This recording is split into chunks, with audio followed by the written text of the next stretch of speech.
Director NHPC Shri जेके शर्मा जी से निवेदन है कि वो प्रधानमंत्री जी का स्वागत करें।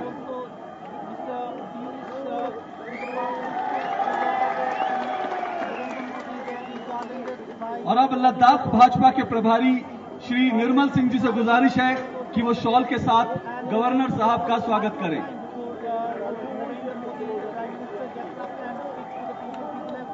डायरेक्टर एनएचपीसी श्री जेके शर्मा जी से गुजारिश है कि चीफ मिनिस्टर श्री उमर अब्दुल्ला साहब का शॉल के साथ स्वागत करें।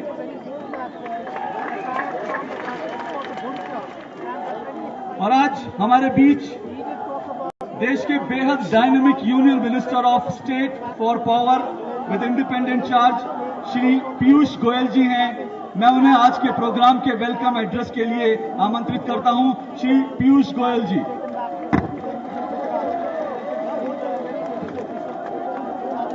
हमारे बीच उपस्थित भारत के लोकप्रिय प्रधानमंत्री सम्माननीय श्री नरेंद्र मोदी जी, राज्यपाल महामहिम श्री वोरा जी, मुख्यमंत्री श्री उमर अब्दुल्ला जी,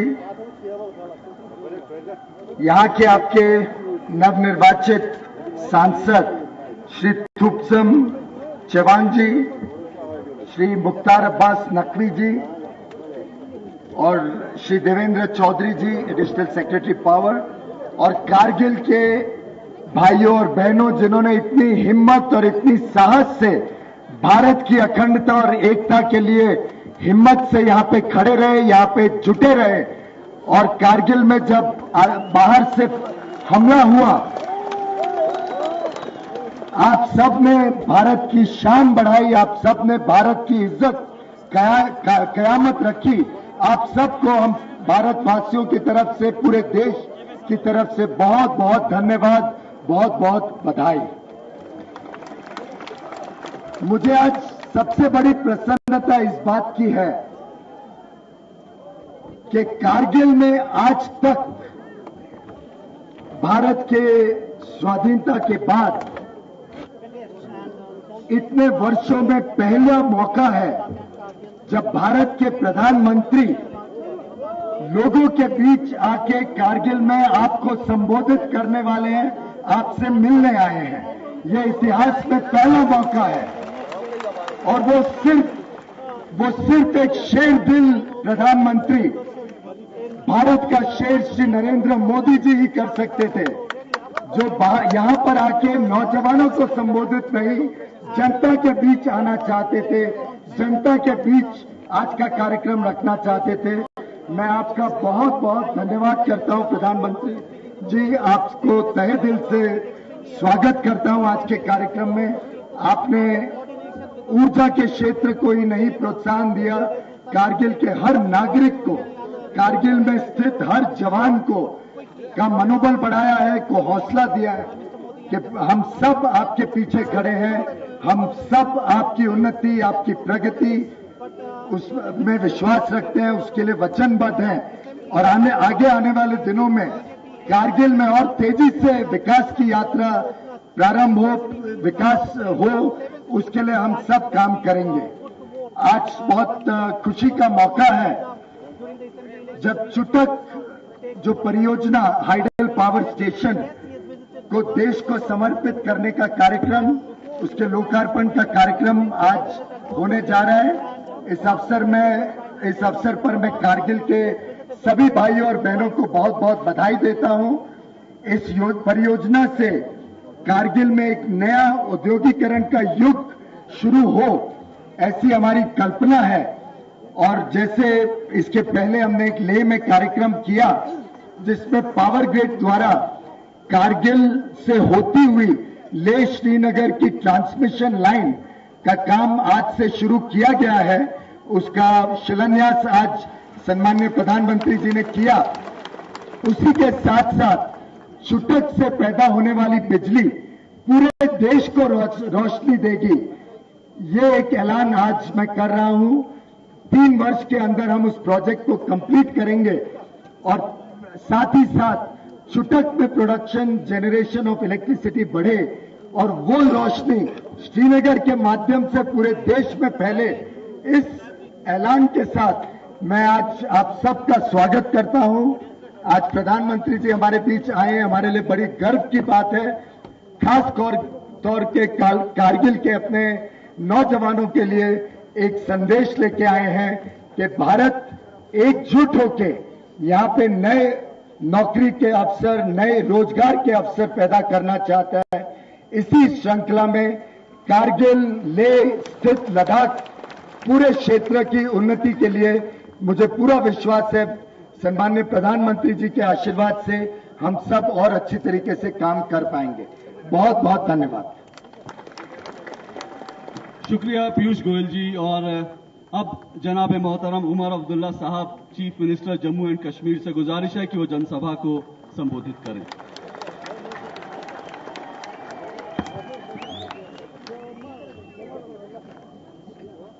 वज़ीर आज़म हिंद जनाब नरेंद्र मोदी साहब, गवर्नर रियासत जम्मू कश्मीर जनाब NN वोरा साहब,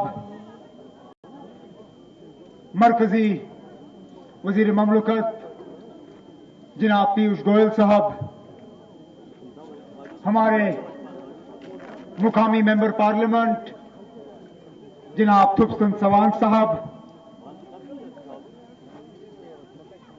जनाब मुख्तार अब्बास नकवी साहब, पावर महकमे के यहां पे आए हुए मरकज से तमाम सीनियर अफसरान, रियासती हुकूमत के यहां आए हुए अफसर, करगिल के मेरे भाइयों बहनों, अजीज हमवतनों, जनाब वज़ीर आज़म साहब, जब पिछली बार आप करगिल की सरजमीन पे आए, उस वक्त तालियों की आवाज ने आपका स्वागत, आपका इस्तकबाल नहीं किया। उस वक्त इन पहाड़ियों में अगर कोई आवाज सुनने को मिली थी तो वो तोप की गड़गड़ाहट और बमबारी की आवाज।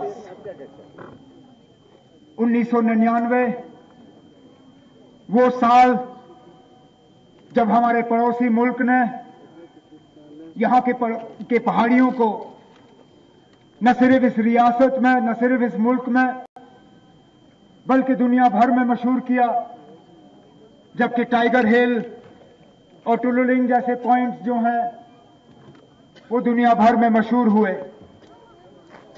ये जो करगिल के निवासी आपके सामने बैठे हैं, इन्होंने हर मुश्किल, हर चुनौती, हर परेशानी का सामना किया। यहां सियासत बदलती रही, लोग ऊपर उठे, नीचे उतरे, लेकिन एक चीज नहीं बदली, वो इन लोगों के दिलों में इस देश के प्रति जो मोहब्बत, जो प्यार और जो खलूस इन लोगों ने वक्तन फवक्तन साबित किया है, इसमें कभी कोई कमी नहीं आई है। इस बात के बावजूद कि पिछले 25 सालों में बेहद कोशिशें की गई कि यहां के नौजवानों को भी गलत रास्ते की तरफ खींचा जाए, यहां के मुश्किलात, यहां की परेशानियों का गलत इस्तेमाल और फायदा लिया जाए। ये इलाका जो सर्दियों में बाकी मुल्क से कटा रहता है, उसका कुछ लोग गलत इस्तेमाल करना चाहते थे, लेकिन करगिल के निवासियों ने, करगिल के लोगों ने कभी इन लोगों को कभी यहां न कामयाब होने दिया है, न आगे कभी ये कामयाब होने देंगे।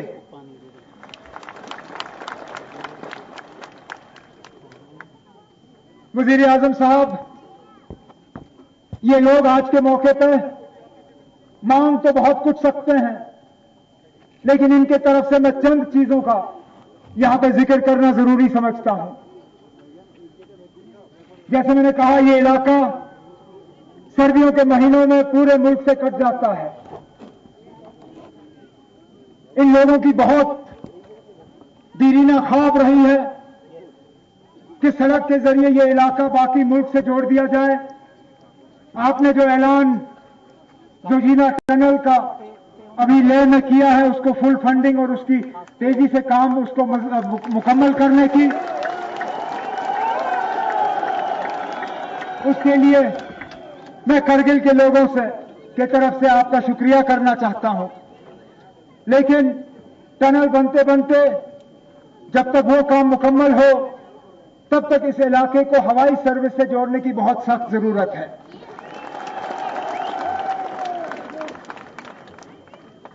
ये लोग न जिद्दी हैं, न इनके दिल में किसी और के बारे में कोई गलत ख्यालात। जब ये लेह में जहाज उतरते हुए देखते हैं तो ये खुश होते हैं कि इनके भाइयों को, इनकी बहनों को हवाई सर्विस से जोड़ दिया गया है। लेकिन थोड़ा थोड़ा इनके दिल में ये शिकवा, ये शिकायत जरूर रहती है कि जहां लेह को हमने जहाज पहुंचाया है, करगिल तक हम अभी जहाज नहीं पहुंचाए। उम्मीद करता हूं कि आपके इस दौरे हुकूमत में, आज तो आपको एयरफोर्स के जहाज से यहां उतरना पड़ा, खास जहाज से, हम उम्मीद करते हैं कि इसी हुकूमत के दौरान जब आप आए तो अपना ही बोइंग जहाज जो है आप यहां उतार पाए, जिससे कि यहां कमर्शियल सर्विसेज ये इलाका जो है जुड़ जाए। और तीसरी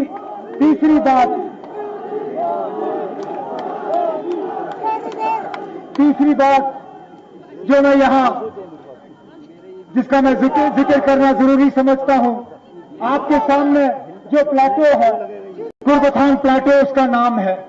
करगिल शहर बहुत फैल गया है। करगिल शहर को और इसकी आबादी, करगिल शहर और फैले और फूले और तरक्की करे, उसके लिए करगिल शहर को और जमीन की जरूरत है। निचले करगिल में और जगह है नहीं, सिर्फ और सिर्फ ये ऊपर कुर्बथान का प्लेटो है। हम बहुत सालों से कोशिश कर रहे हैं कि फौज को जितना कम इसकी जरूरत है वो अपना जगह जो है रख लें, बाकी जगह जो है यहां के लोगों के हवाले करें, हिल डेवलपमेंट काउंसिल के हवाले करें, ताकि करगिल शहर जो है यहां कुछ लोगों को हम बसाने में कामयाब हों। अगर ये तीन चीज आप करगिल के लोगों के लिए कर पाए, टनल, हवाई सर्विस और ये कुर्बथान प्लेटो, आज तो जो तालियों की आवाज आपने सुनी जनाब, जब आप ये तीन चीजें करके इन लोगों के हवाले करेंगे, यहां तालियों की आवाज तो रुकेगी नहीं, बरकरार रहेगी और रहेगी जब तक आप यहां हैं और जब तक आपकी याद रहेगी। यही करगिल के लोगों की दिल की बातें आपके सामने रखने का मुझे जो मौका आपने दिया, उसके लिए मैं शुक्रगुजार हूं। जो चुत्तक हाइड्रो इलेक्ट्रिक प्रोजेक्ट आज आप इन लोगों के हवाले कर रहे हैं, उसके लिए भी मैं इन लोगों की तरफ से आपका तहे दिल शुक्रगुजार हूं, इस उम्मीद के साथ कि आप जल्दी से फिर इस सरजमीन पे अपने पैर रखेंगे। आपसे इजाजत चाहते हुए बहुत बहुत शुक्रिया। जय हिंद, जय जम्मू कश्मीर। बहुत बहुत शुक्रिया उमर अब्दुल्ला जी। और अब माननीय प्रधानमंत्री श्री नरेंद्र मोदी जी शिलालेख के अनावरण के साथ 44 मेगावाट चुत्तक हाइड्रो इलेक्ट्रिक प्रोजेक्ट राष्ट्र को समर्पित करेंगे। प्रधानमंत्री जी से अनुरोध है कि सामने रखे रिमोट स्विच के हरे बटन को दबाने की मेहरबानी करें। प्रधानमंत्री जी।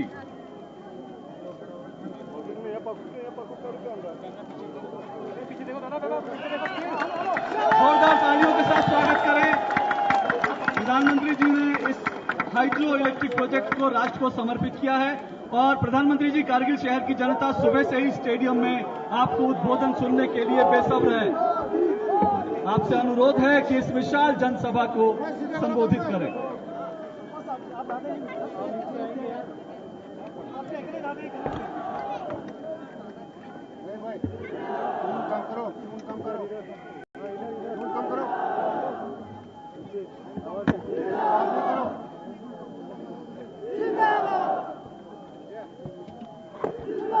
मंच पर विराजमान यहां के राज्यपाल आदरणीय श्री NN वोरा जी, यहां के मुख्यमंत्री श्रीमान उमर अब्दुल्ला जी, केंद्र सरकार में मेरे साथी मंत्री, ऊर्जा मंत्री श्रीमान पीयूष गोयल जी, राज्यसभा के सांसद श्री मुख्तार अब्बास नकवी जी, अभी अभी जिनको आपने लोकसभा में भेजा है विजयी बना करके, और आपके आशीर्वाद से लोकसभा में बैठ करके आपके विकास के कामों की दिन रात चिंता चर्चा करते हैं, ऐसे मेरे साथी श्री सुशांत छेवांग जी, एडिशनल सेक्रेटरी ऊर्जा विभाग श्रीमान देवेंद्र चौधरी जी, और विशाल संख्या में पधारे हुए मेरे प्यारे भाइयों और बहनों,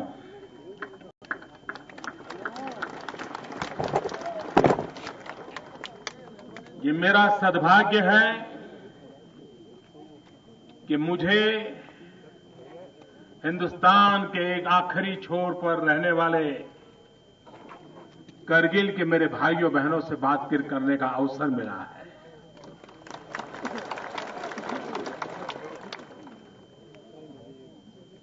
मैं करगिल पहले भी आया हूं, और जैसे मुख्यमंत्री जी बता रहे थे, आज तो जब मैं आया तो मैं तालियों की गड़गड़ाहट सुन रहा हूं, लेकिन पहले तब भी आया था जब बम बंदूक और पिस्तौल की आवाजें सुनाई दे रही थी, सीमा पार से गोलियां चल रही थी, युद्ध जारी था। उसी समय मैं यहां पर था, आपके बीच रहता था, और एक बात जो मेरे मन को छू गई थी,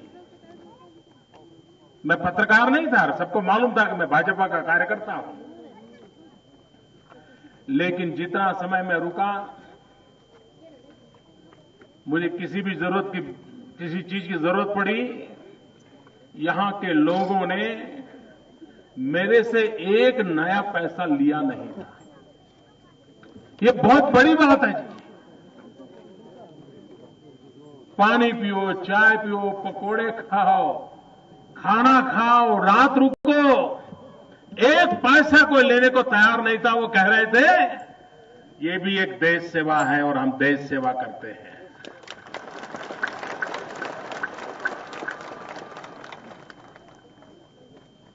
मैं देख रहा था कि सेना के जवान जो लड़ाई लड़ रहे थे, उनको जितनी मदद, जितना सहयोग आप नागरिकों की तरफ से मिलता था, और जिसके कारण उनका हौसला इतना बुलंद रहता था, ये मैंने अपनी आंखों से देखा है। जिस दिन टाइगर हिल जीता गया था, करगिल ने जिस दिन जो आनंद उत्सव मनाया था, वो आज भी मेरे आंखों के सामने है। और इसलिए करगिल के लोगों की देशभक्ति, भारत की रक्षा के लिए उनकी जागरूकता, ये पूरे देश को प्रेरणा देने वाली है। और मैं इस धरती को वंदन करता हूं, यहां के लोगों का अभिनंदन करता हूं। भाइयों बहनों, पुराने जमाने में कहा जाता था कि पानी और जवानी कभी पहाड़ के काम नहीं आते। ऐसा पुराने जमाने में कहा जाता था कि पानी और जवानी पहाड़ के काम नहीं आते। भाइयों बहनों, युग बदल चुका है। इस मान्यता को बदलना हमने ठान लिया है। पहले भले पानी और जवानी पहाड़ के काम न आती हो, हम ऐसी स्थिति पैदा करना चाहते हैं, पानी भी पहाड़ के काम आए, जवानी भी पहाड़ के काम आए। जब पानी से बिजली पैदा करते हैं, बिजली पहाड़ों को पहुंचाते हैं, वो पानी परोक्ष रूप से पहाड़ों को काम आता है। और यहां की जवानी, रोजी रोटी कमाने के लिए परिवार के नौजवान बूढ़े मां बाप को गांव में, पहाड़ों में छोड़ करके कहीं चले जाते हैं रोजी रोटी कमाने के लिए। घर छोड़ने के लिए मजबूर हो जाते हैं, यार दोस्तों को छोड़ करके मजबूर होना पड़ता है। और कहीं जाकर के रोजी रोटी कमाने में के लिए मजदूरी करने के लिए झुग्गी झोपड़ी में गुजारा करना पड़ता है, कभी फुटपाथ पर रहना पड़ता है। क्या हम हमारी जवानी को ऐसे ही बेकार जाने देंगे? भाइयों बहनों, पहाड़ की जवानी भी पहाड़ को काम आ सकती है अगर पहाड़ के जवानों के पास हुनर हो, कौशल्य हो, विकास का अवसर हो, रोजी रोटी कमाने के लिए अगर उसको मौका दिया जाए तो पहाड़ के जवान को शहर की भीड़ों में जाकर के जिंदगी गुजारना अच्छा नहीं लगता है। और इसलिए ये जो बिजली यहां पहुंची है वो सिर्फ घर के अंदर उजाला करने के लिए नहीं है, लट्टू जलाने के लिए नहीं है, मोबाइल फोन सिर्फ चार्ज करने के लिए नहीं है, टीवी पर भिन्न भिन्न प्रकार के सीरियल देखने के लिए सिर्फ नहीं है। ये बिजली यहां के औद्योगिक विकास के लिए उसकी प्राथमिकता है। छोटे मोटे उद्योग शुरू हो और अगर बिजली है तो उद्योग की संभावनाएं बढ़ती है।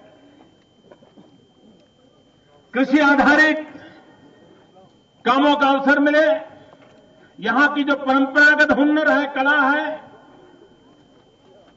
उसको आधुनिक रूप मिले, उसको टेक्नोलॉजी का अवसर मिले। मुझे विश्वास है यहां का नौजवान अपने पसीने से पैसे कमा भी सकता है, परिवार को चला भी सकता है और गौरव भर अपनी जिंदगी का गुजारा भी कर सकता है। ये दूर सुदूर रहने वाले लोग जब बर्फ बीच में आ जाती है तो हिंदुस्तान से कट जाते हैं और उनको कनेक्टिविटी चाहिए। हम प्रतिबद्ध हैं उनको कनेक्टिविटी के लिए। आज मैंने लद्दाख गया था, वहां घोषणा की है। ये रोड का काम बंद पड़ा था। क्यों? क्यों? तो टेंडर की जो रकम थी वो इतनी बड़ी आई थी कि कोई सरकार पैसे देने को तैयार नहीं था। सरकार आई गई, रोड वहीं के वहीं लटके रहे, बना नहीं। मैंने उसका जब रिव्यू किया तो ध्यान में आया कि जितना बजट हमने तय किया उसे काम नहीं चलेगा, अतिरिक्त बजट की जरूरत पड़ेगी। भाइयों बहनों, हमने तय किया है अतिरिक्त 8,000 करोड़ रुपया लगा करके ये काम पूरा कर दिया जाएगा।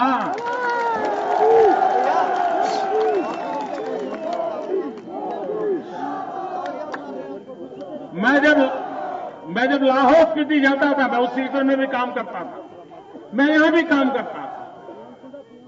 मैं रोहतांग पास से जब रास्ता देखता था मुझे लगता था लाहौल स्पीति से मेरा कारगिल भी जितना जल्द जुड़ जाए देश को कितनी बड़ी ताकत मिलेगी, और वो ताकत देने के लिए हम प्रतिबद्ध हैं। यहां पर शिक्षा के नए क्षेत्र खुले,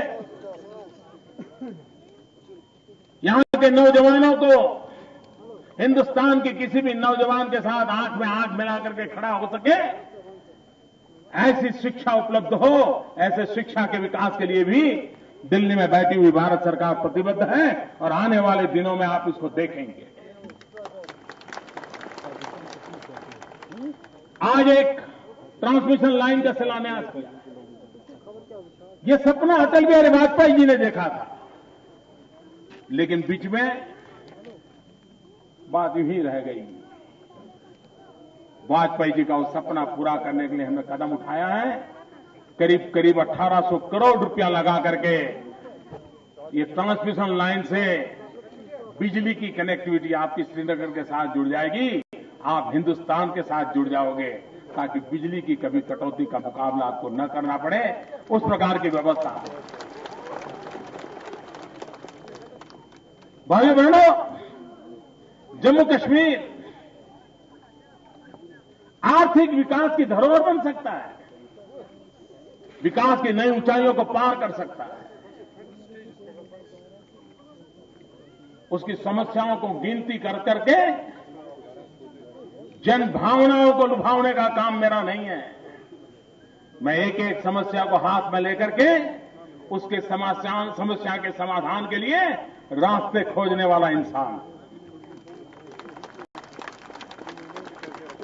और मेरी पूरी कोशिश रही है कि आप लोगों ने मुझे जो आशीर्वाद दिए हैं, आपने जो प्रेम दिया है, देश की जनता की आशा आकांक्षाओं को पूर्ण करना, करगिल की जनता की आशा आकांक्षाओं को पूर्ण करना, इसमें पूरी कोशिश करूंगा, पूरी ताकत लगाऊंगा और जी जान से जुटा रहूंगा। ये मैं आपको विश्वास दिलाता हूं।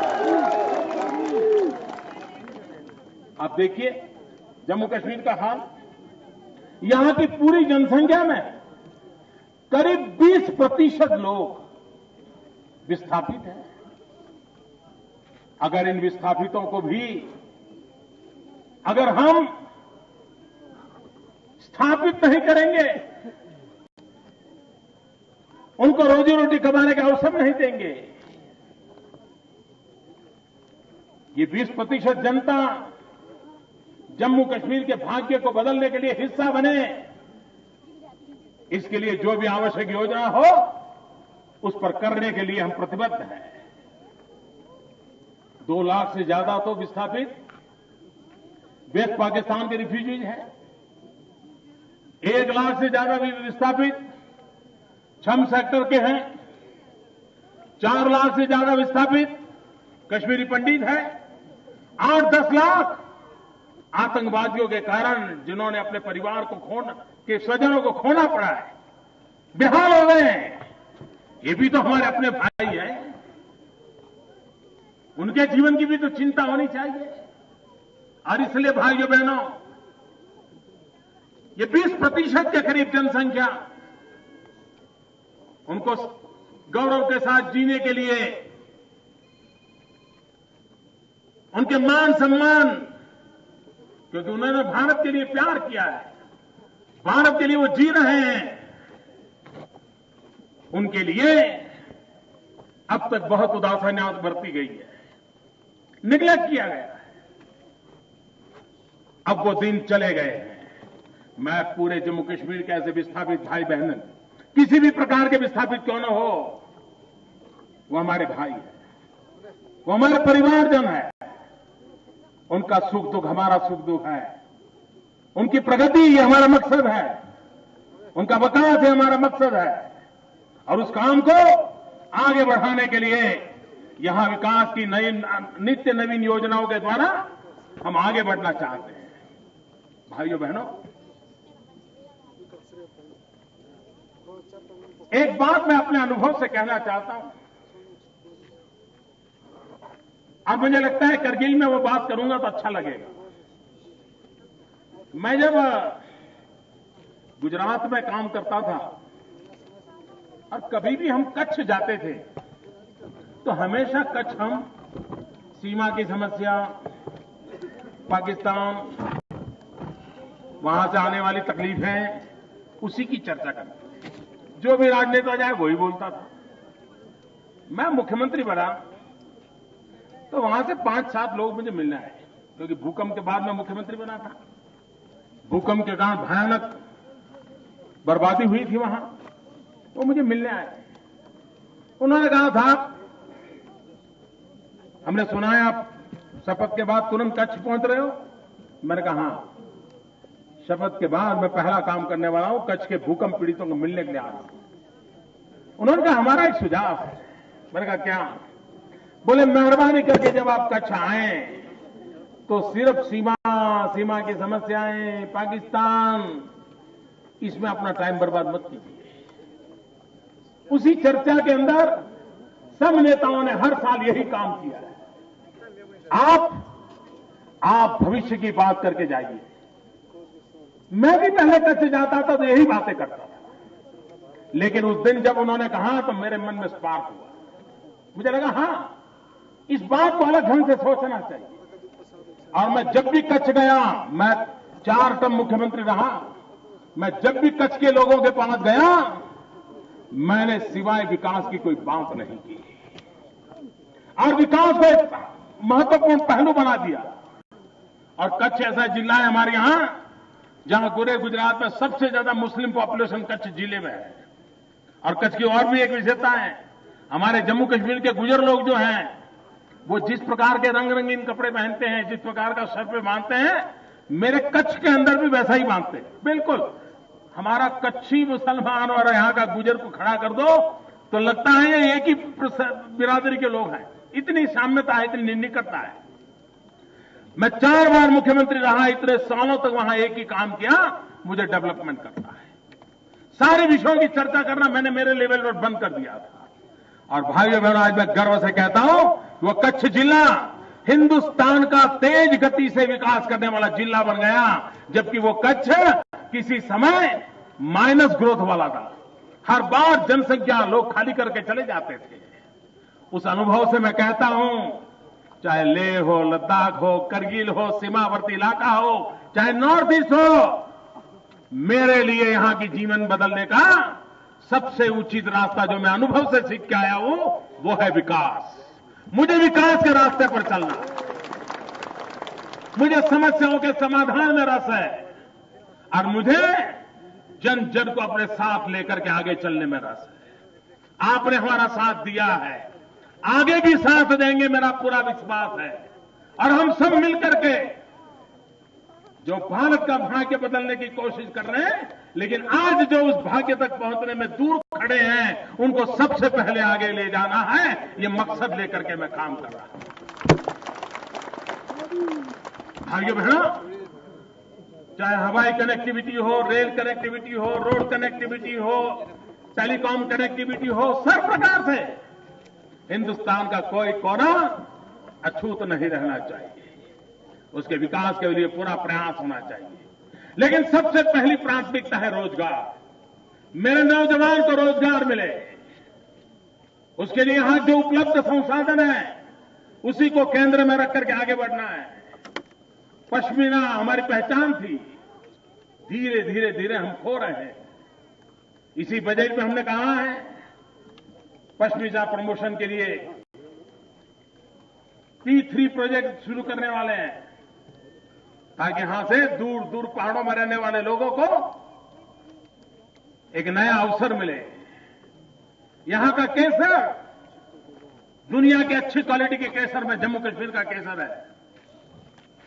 ये दुनिया के बाजार में अपना डंका क्यों न जमाए।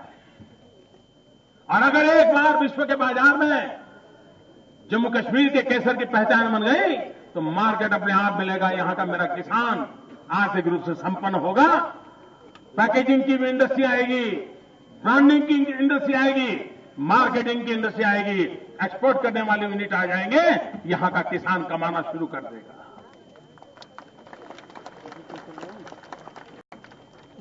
हम फूलों से लदे हुए इलाके हैं हमारे पास। कभी एप्पल की खेती करते हैं, लेकिन एप्पल शहर में पहुंचते पहुंचते बिगड़ जाता है। बेचारे किसान का 15-20% तो नुकसान वहीं हो जाता है। लेकिन अगर हम वैल्यू एडिशन करें, और अब जब बिजली आ रही है तो ऐसे छोटे छोटे यूनिट लगा करके वैल्यू एडिशन करके पैक टीन के अंदर उसका जूस हो, उसके कट फ्रूट हो, या एप्पल को बचाना हो, ऐसा ही सुरक्षित रखना हो, वो सब संभव है टेक्नोलॉजी से। हमारे यहां जो कृषि उत्पादन है उसको वैल्यू एडिशन करके औद्योगिक इकाइयों को जोड़ करके हमारे यहां के किसान को हम ताकतवर बनाना चाहते हैं, मजबूत बनाना चाहते हैं। भाइयों बहनों, विकास तो करना है, लेकिन मैं अनुभव से कहता हूं इस देश को आगे बढ़ने के लिए पैसों की कमी नहीं है। इस देश को आगे बढ़ने के लिए हिंदुस्तान के नागरिकों के पसीने में भी कोई खोट नहीं है, पुरुषार्थ में भी खोट नहीं है, पैसों में भी खोट नहीं है। उसके बाद भी हमारा देश वहीं का वहीं कहां ठप हो गया है। सामान्य मानवी की जिंदगी में बदलाव क्यों नहीं आता है? और उसका एक महत्वपूर्ण कारण है भ्रष्टाचार ने हमें तबाह करके रखा हुआ है। आप मुझे बताइए भाइयों बहनों, भ्रष्टाचार से मुक्ति चाहिए कि नहीं चाहिए? भ्रष्टाचार जाना चाहिए कि नहीं जाना चाहिए? हिंदुस्तान के हर कोने से भ्रष्टाचार जाना चाहिए कि नहीं जाना चाहिए। भाइयों बहनों, मैंने बिड़ा उठाया है और मेरा तो मंत्र रहा है, न खाऊंगा न खाने दूंगा।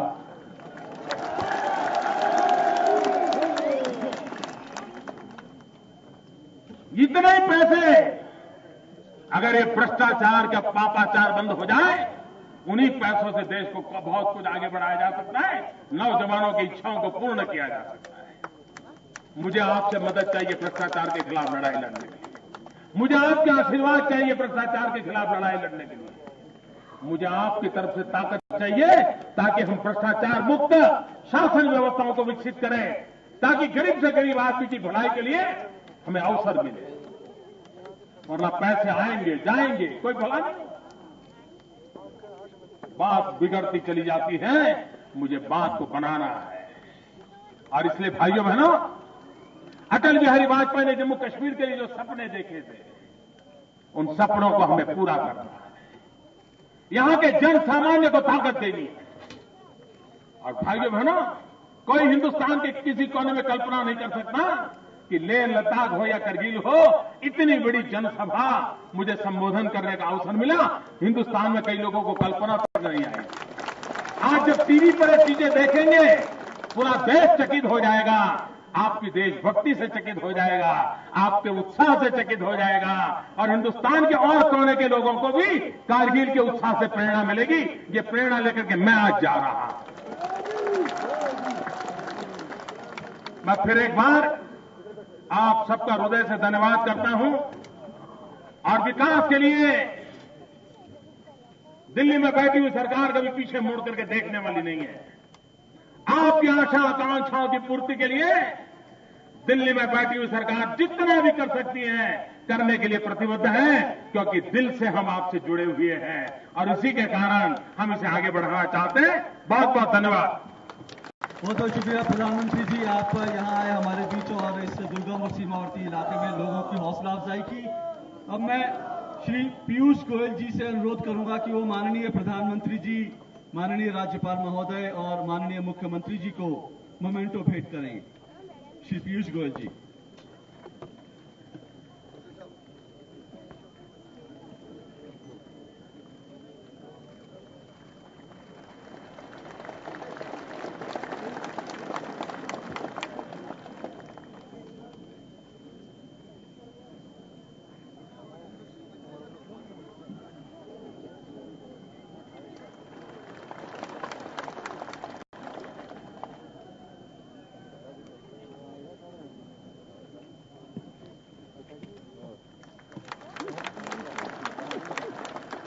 बहुत बहुत शुक्रिया श्री पीयूष गोयल जी। और कार्यक्रम के अंत में वोट ऑफ थैंक्स के लिए मैं आमंत्रित करता हूं विद्युत मंत्रालय के अतिरिक्त सचिव श्री देवेंद्र चौधरी जी को।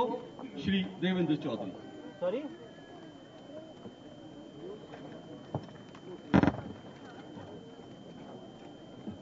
प्रणाम सर। परम आदरणीय प्रधानमंत्री जी, आदरणीय राज्यपाल जी, माननीय मुख्यमंत्री जी, सब सम्मानित केंद्रीय विद्युत राज्य मंत्री जी स्वतंत्र प्रभार, माननीय सांसद चेवांग जी, माननीय वरिष्ठ सांसद श्री नकवी जी और रियासत के मोअज़्ज़िज़ मंत्री तथा मेहमान, यह मेरे व हम सभी के लिए खुशकिस्मती का मौका है कि माननीय प्रधानमंत्री जी के शुभ हाथों से आज 12 अगस्त 2014 21 श्रावण शक संवत 1936 को कारगिल की देशभक्त सरजमी पर 44 मेगावाट चुटक हाइड्रो पावर स्टेशन का राष्ट्र को समर्पण किया गया। सालाना 21 करोड़ यूनिट से भी ज्यादा बिजली बनाने वाले इस प्रोजेक्ट को कामयाब करने में तमाम मुश्किलात का सामना एनएचपीसी के इंजीनियर्स ने किया। व्यास की सरकार की मदद से व सभी की कड़ी मेहनत से सफलता मिली। आप सभी को बहुत बहुत बधाई और बहुत बहुत धन्यवाद। फख्र की बात यह है कि आगे आने वाले समय में एनएचपीसी और रियासती सरकार मिलजुल कर 2100 मेगावाट से भी ज्यादा हाइड्रो प्रोजेक्ट्स लगाएंगे।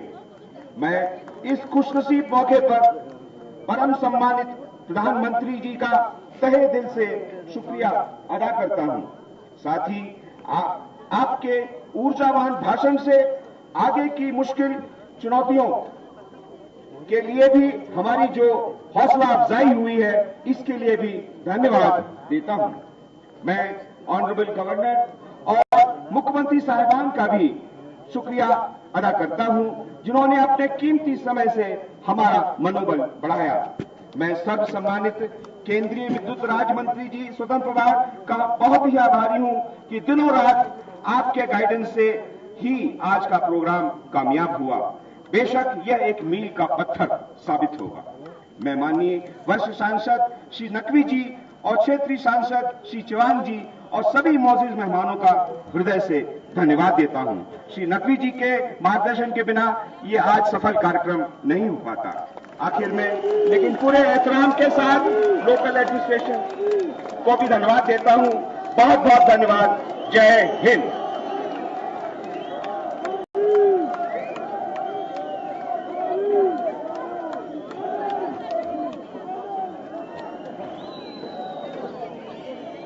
और अब प्रधानमंत्री जी प्रस्थान करेंगे। बहुत बहुत शुक्रिया आपका इस कार्यक्रम में शिरकत करने के लिए।